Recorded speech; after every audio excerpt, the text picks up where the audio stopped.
This is your Chargers linebacker, Dan Henley, and you're tuning in with Chargers Unleashed.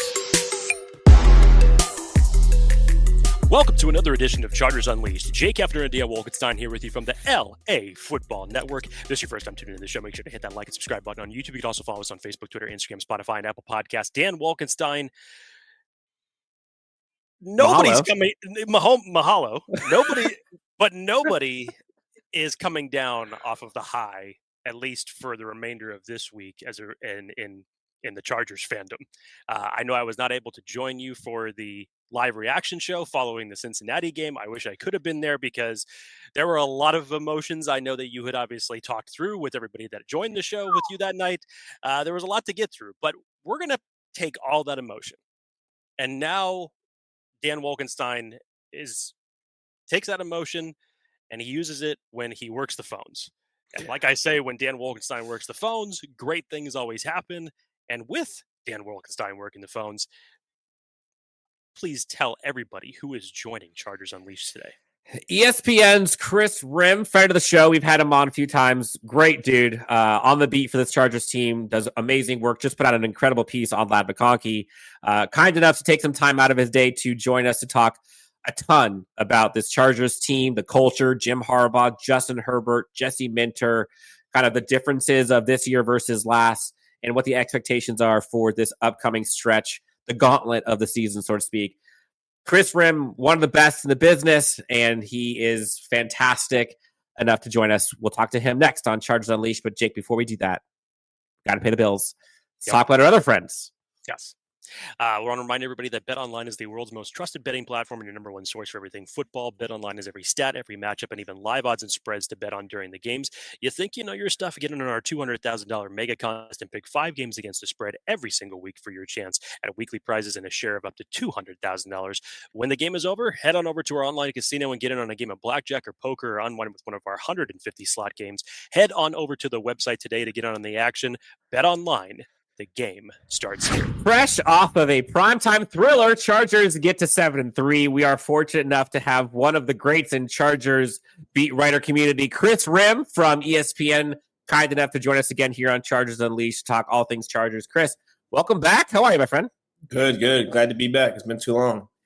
It has. Let's kind of start this off. I think all Chargers fans are probably still kind of getting out the defibrillator, just still trying to figure out how they can sleep. What was that game like for the team, for like beat writers covering that team, and just what that meant for the culture and for like this new Jim Harbaugh era of football? Yeah, well, firstly, I think it was like, here we go again. I think we were all writing, these are the same old Chargers. I had it written, preparing to file that away, that this wasn't a different team, that the same thing's happening again. Then it didn't. So I think for the fourth quarter, I kind of felt like it was the Chargers playing against the Chargers. Like it was like which team can, like, who they're trying to lose this game. Like whoever is, they're both trying. The 2 missed field goals. So I think it was that feeling. I also think that the second half, the Chargers have essentially played that second half every game this year. It's just been against the Titans, the Saints, the Raiders, the Chiefs, whoever they've played this season, they've played worse offenses than the Bengals.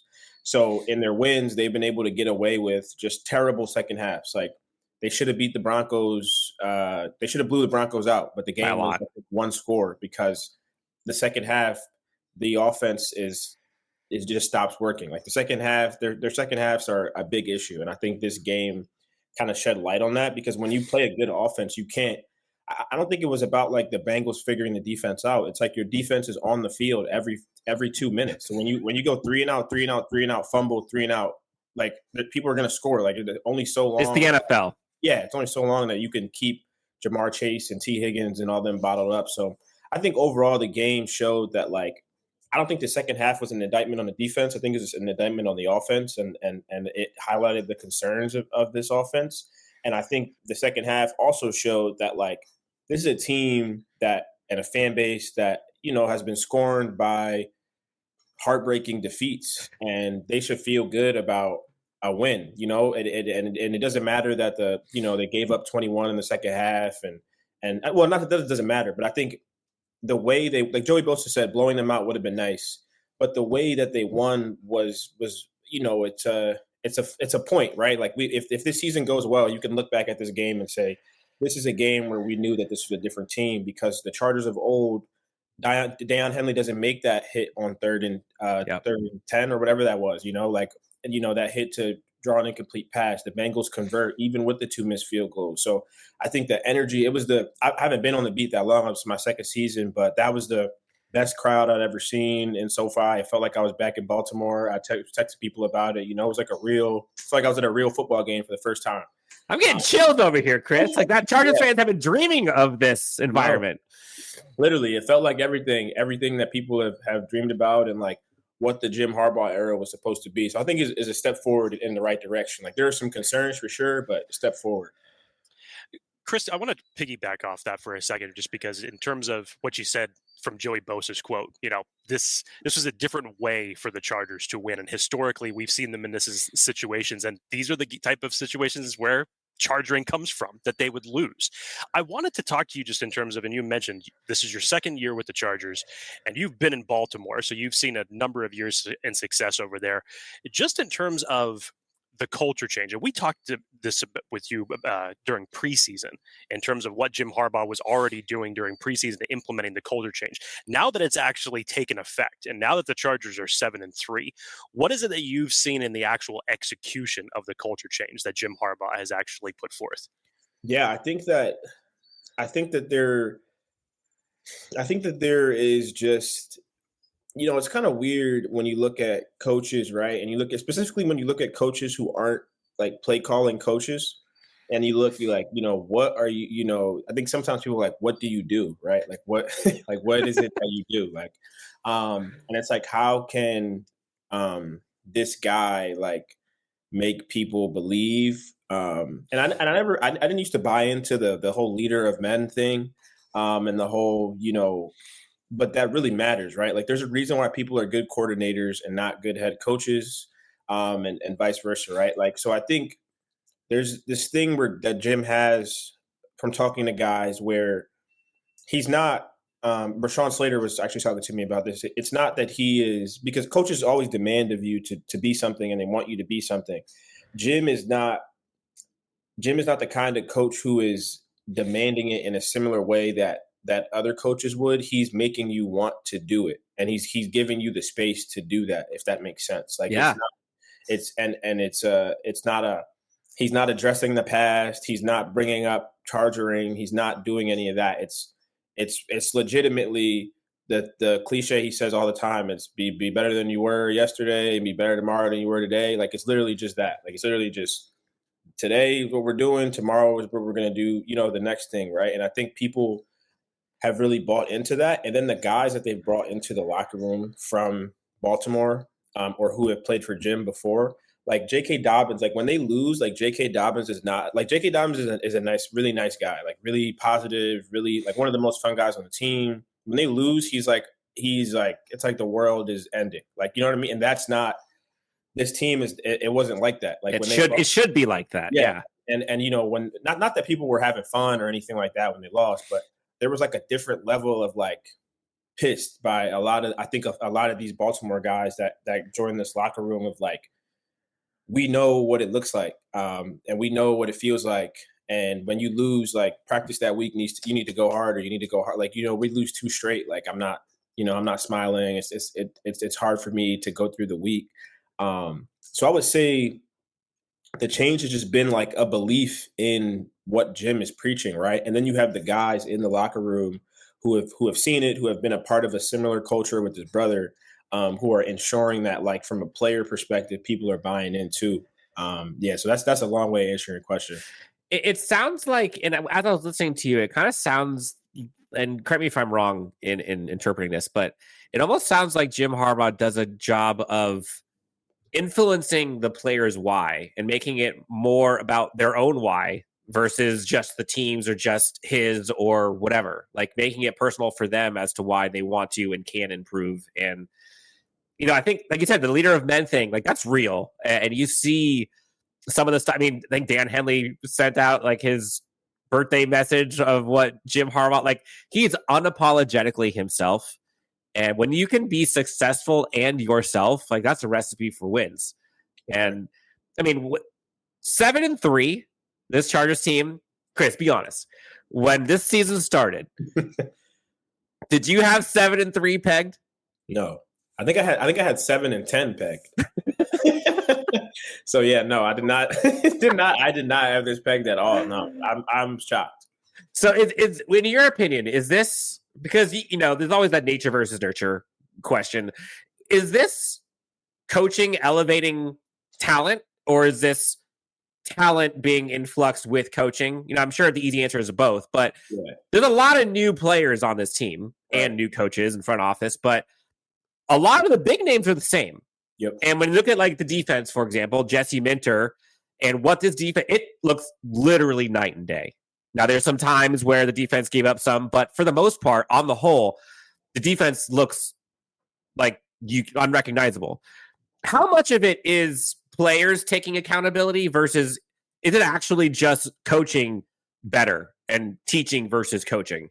Yeah, I think it's a perfect storm of basically what you're describing, right? Like this is not, you couldn't, for example, right? Like this is, coaching definitely plays a role, but there's also like, particularly with the defense, this is like a frustrated group. Like this is a group of players who have just been like completely talked about terribly for the past, since Justin Herbert was drafted, right? It's like, this is your fault. Like you guys are the reason why this guy can't be elevated into the conversation that everybody thinks he can be in because the team isn't winning and it's your fault. So this is Derwin James, this is Joey Bosa, this is Khalil Mack. These are, Santi Samuel Jr. These guys are hearing this. That sure was another edition of that. Derwin didn't have a great year. Then you get this new coach, you get this new coordinator, and then you get this cast of castaways of guys who just like are on 1-year deals and who have like, I'm trying to get paid and I need to die. Like Poona Ford has never played like this. Like Poona Ford, Elijah Molden, Christian Fulton, like these guys have never played like this. You know what I'm saying? Like Christian Fulton was playing before he got hurt. He was like playing at like a Pro Bowl kind of level, right? Like he was like he was like a great cornerback. Yeah, this year he was like a bona fide CD1. Yeah. Like these guys have never played like that. So I think I don't think you can just say all of this is coaching. I think part of this is like motivated players in the perfect storm of a situation, motivated by teams that have told them they weren't good enough, who are in positions and have been empowered by Jesse and Jim.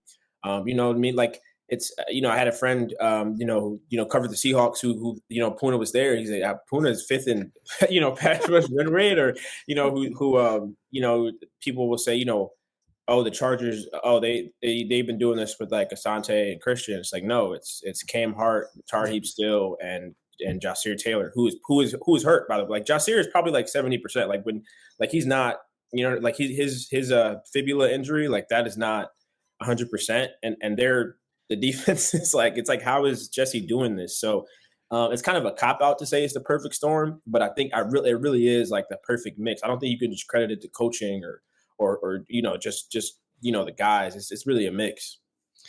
Talking about coaching and players elevating themselves, let's talk about Justin Herbert, because since essentially the bye week, and obviously the ankle injury had a little bit to do with that early on in the season, but it seems like since the bye week, Jim Harbaugh, Greg Roman drew up a different type of drawing board in terms of how to get the offense going. It wasn't the same type of offense that we saw in week 1 and week 2 against the Raiders and the Panthers. And since then, it's been more of mobile Justin Herbert, downfield Justin Herbert, getting his wide receivers, his tight ends, Will Dissly now becoming a prominent passing option in this offense all of a sudden. And Justin is playing with a lot more swagger out there than we are traditionally used to seeing. So was there something that over the past few weeks that you have noticed just in terms of how this offense has shifted over the last month as opposed to the first month of the season, outside of the injuries itself, but just in terms of how Greg Roman is dialing up a different type of offense than we saw early in the season? Yeah, I mean, I think you with coaches and the coaches in general, right? Like they lie at the podium, right? So it's like they're and for for good reason. Like for one, like I don't need to. I'm not trying to give anybody an advantage because they watch other coaches' things and they're trying to get an advantage in any way, so they don't want to give you everything. But Greg did say like this is not. He said a bunch of times basically like this is not the offense. Like this is not. Justin is, I haven't opened up everything yet. We're still finding our identity. And he also said, like, we're going to win however we're going to win. Like, whatever is working is what we're going to go to. And that's literally what he's done, right? Like, I think really since that, I guess since Arizona maybe, like they've just been passing a lot, right? And I think it's almost gone to their detriment. I'm kind of veering off for a second because you look at the second half of the Cincinnati game, right? It's like the first half is like, I've never seen Justin play better, right? So second half, you're like, just keep the ball in his hands. So first drive, they go 3 and out. Then you probably start thinking, okay, let's just run the ball. We have a lead. They just scored. Nope. Passes, 3 and out. Passes, 3 and out. Passes. So I think he's almost gone. Greg does this thing where whatever's working works. And I think to the extreme, right? If it's running, he's just going to keep running. So I don't know if the change that I've noticed is that like it's just like since Justin's been healthy, he's definitely just been leaning on him if he's killing, and then if it's not going, if he's not maybe going super crazy, he'll lean more on the rushing attack. But like I think Justin has just been. I think he's just been locked in, man. I don't know if he has something to prove or somebody made him mad or something, or but he's been taking off. He's been making these throws. Will Dissly, man, who would have thought? Will Dissly is Hayden Hurst career highs. Yeah, so yeah, man. I think Justin has just been focused and he's really trying to will this team somewhere. It's fascinating to kind of watch this offense transform, with a healthier and healthier Justin Herbert, with the offensive line getting more in sync, with Gus Edwards back from IR. The one name that everybody's kind of puzzled by is DJ Chark. And personally, I'm watching that game and I'm seeing those go balls to QJ. And I'm thinking, that's DJ Chark's game. Like, why is he not out there? I know they don't want to mess with a good thing that's working, to your point.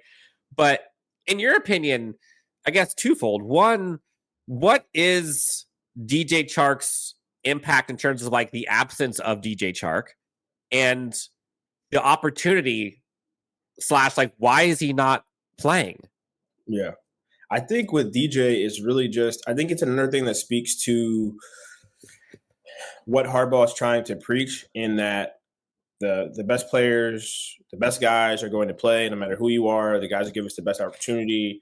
And I think when you've missed that amount of time, if what Harbaugh is preaching and if what Harbaugh is saying is true, then DJ would have to, at practice, really kind of knock their socks off, I think, for them to be willing to say, okay, we're going to give Quentin, Josh, or Ladd less snaps.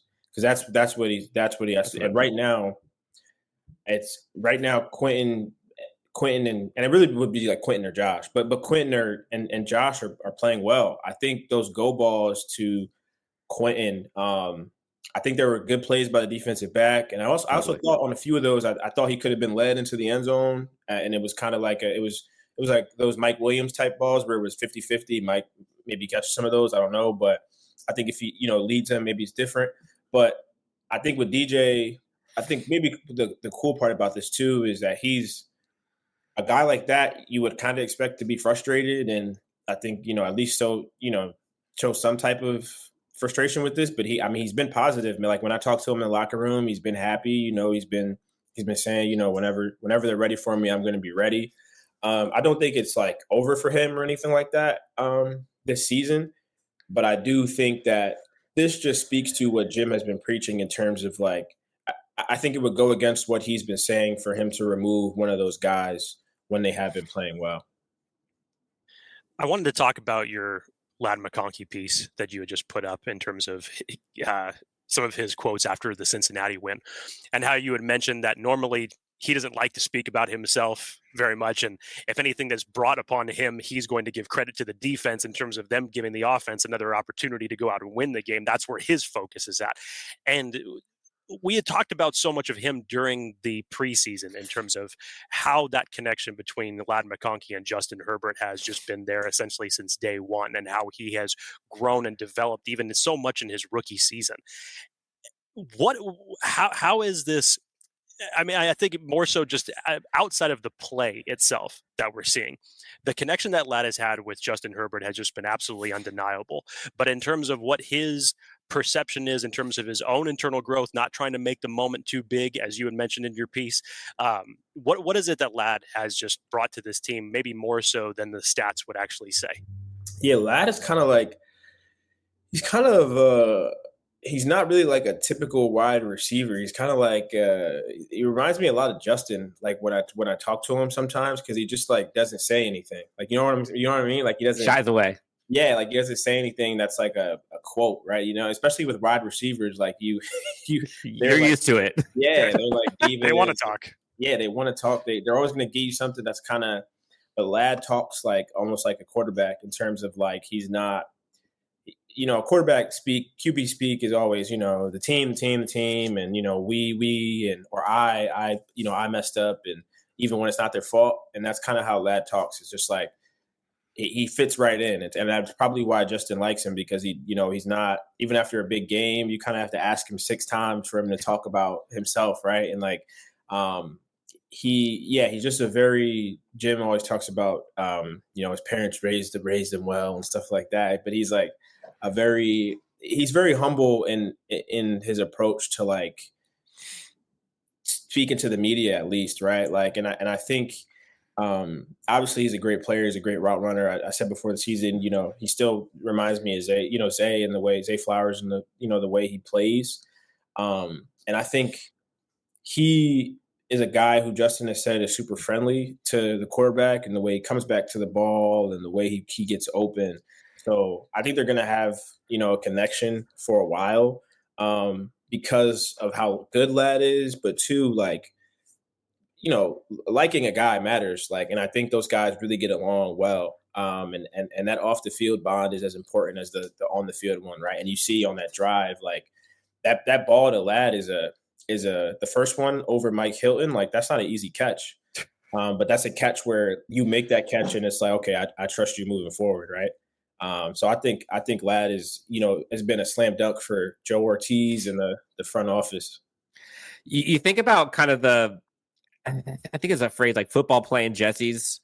You think of like the Joe Alts and the Joey Bosa's, Khalil Mack's, the Lad McConkeys, Justin Herbert, Rashawn Slater. Like, these are all guys who are studs at their position. But like in terms of like quotables, Joey Bosa and Khalil Mack will have some, but it's more like funny than it is giving you any info.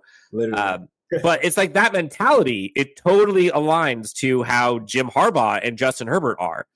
And they, let your play do the talking. And it's really fascinating to kind of see this team evolve. And the fact that, you hear a lot of people say it, this is probably the worst roster that you'll see under Jim Harbaugh and Joe Hortiz. And for them to be 7-3 now, with all the adversity, I mean, I kind of think of it as a luxury, Chris. Like, the Chargers have not had DJ Chark out there for anything.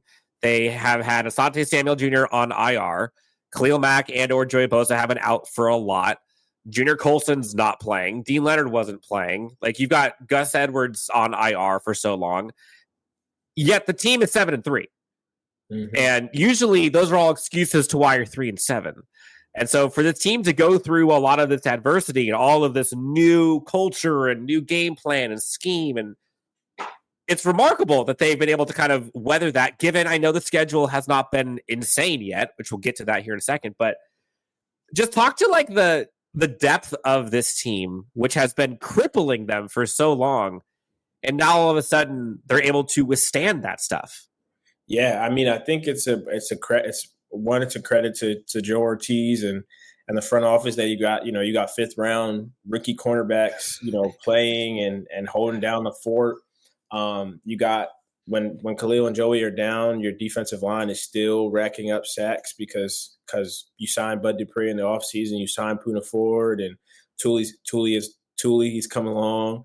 I think that, it's also another point to this, Jim Harbaugh culture and the idea that you can withstand the storm, right? And I think the schedule is the schedule. Again, but again, you look at the teams that they've beaten, and those teams have beaten teams that they probably, shouldn't have beaten, people would say. So I'm not saying we should give throw a parade, but you do have to give teams credit for beating the teams that they should beat, because they beat them pretty handily. I think they're like fourth in point differential in the league or something like that. Maybe second in the AFC or something. So I think it speaks to the Harbaugh, culture. And I think also too, I guess we have seen that Jacksonville year, Chargers had a lot of injuries, and they played well down the stretch. Yeah. Until that game. Until they didn't, right? So they've been withstanding the storm for now, and we'll see moving forward. Speaking of the schedule, last one for you, Kris. The Chargers are now in the thick of the toughest part of their schedule. Obviously, the win against Cincinnati was huge for them, given what that meant. I think more than just to say, beating a team that maybe not necessarily wasn't indicative of the record that they actually had, given the talent that was on Cincinnati. But now you head into the next 4 weeks, and you got Baltimore, Atlanta, Kansas City, and Tampa Bay. As far as just the expectations goes, I know we're looking at some primetime matchups. We got next Monday with basically Monday Night Harbaugh coming up against the Baltimore Ravens. But just in terms of this thick part of the schedule here, and coming off of a win like this against Cincinnati, just your own personal expectations for this team during this next 4-game stretch. What do you foresee here? Yeah, I mean, I think I would add Denver to the stretch too. I think they play Denver because Denver now is good. So I think too, I'm wondering, Denver just beat Atlanta, and you kind of look at the stretch a little bit differently, right? Because now the Bengals are 4-7, and it's like, I think this stretch, I said before, right? The 5-game stretch, like if they come out of this 3-2, then you're like, okay, like, are they going to the AFC Championship? Like that, you know what I mean? Like you'd be like, okay, like maybe we need to start having some conversations, right? So I think that's how I look at it. Like if they win 3 games in this stretch, particularly if one of those 3 games is Baltimore or Kansas City, I think I'm looking at the team a lot differently. And I think I look at the team a lot differently if they go 3-2 in this stretch. I think this will be a tell of if this team is like a one and done, or how they're going to look later on in the year. I mean, if they go 3-2, I mean, just play that out for a second. They go 3-2, and then they've got games against the Raiders. They've got the Broncos game. Well, I guess that's including that. And my bad. 3-2 was including the Bengals game. So I guess 2-2 over the next 4. I guess my bad. I mean, that's insane. Yeah, and so. I mean, we're talking 12, 13 wins possibly if they go 3-2. Like, I think that's what, and I think there's something to your point, because Chargers fans know this more than anybody. Like, Chargers aren't usually the team that do the things they're supposed to do, generally speaking. And so when you say, they beat the team they're supposed to, well, yeah, but when's the last time the Chargers have consistently done that? Right. And so there's something to be said where if you're competitive in the games that you're underdogs, and you win the games you're supposed to, like, that's a recipe for playoffs. And that just simply hasn't happened. Kris, I love having you on the show. It's always fun getting you here, kind of getting your perspective. You do awesome work for ESPN. I know you guys just finished with the lab piece. What do you got coming down the pipe? Anything we can give a sneak preview to you for the fans? Yeah. For Monday night, we'll have obviously a big Harbaugh brothers piece, but I'll be writing something about Justin and just, basically kind of, the tear he's been on, how he's grown as a leader, and, if he's enough to will this team to something serious in January and in the playoffs. You can't leave us that. That's a big if. Kris, the cliffhanger. Good Lord. Kris, man, thank you so much. Maybe last question. We'll do a bonus one. Keys to this upcoming matchup. What do you got so far? Keys to the upcoming matchup would be Derrick Henry. I think the Ravens typically lose when he doesn't get off. Lamar is gonna get off. It really is weird. He's probably gonna have his way. The Chargers did a good job against him last season. Very different team, but they only scored 20 points. Very different team. So I would say the keys to victory for them is to stop Derrick Henry and then just pray that Lamar has a bad game. And pray. Yeah. Perfect. Everybody's going to be doing Hail Marys in the middle of the coaching circle prior to the pregame warm-ups. Oh, man. Kris, thank you so much. Dude. This is so much fun. We love having you. Definitely, friend of the show. We'll have you on again soon, all right? Yeah, thanks, y'all.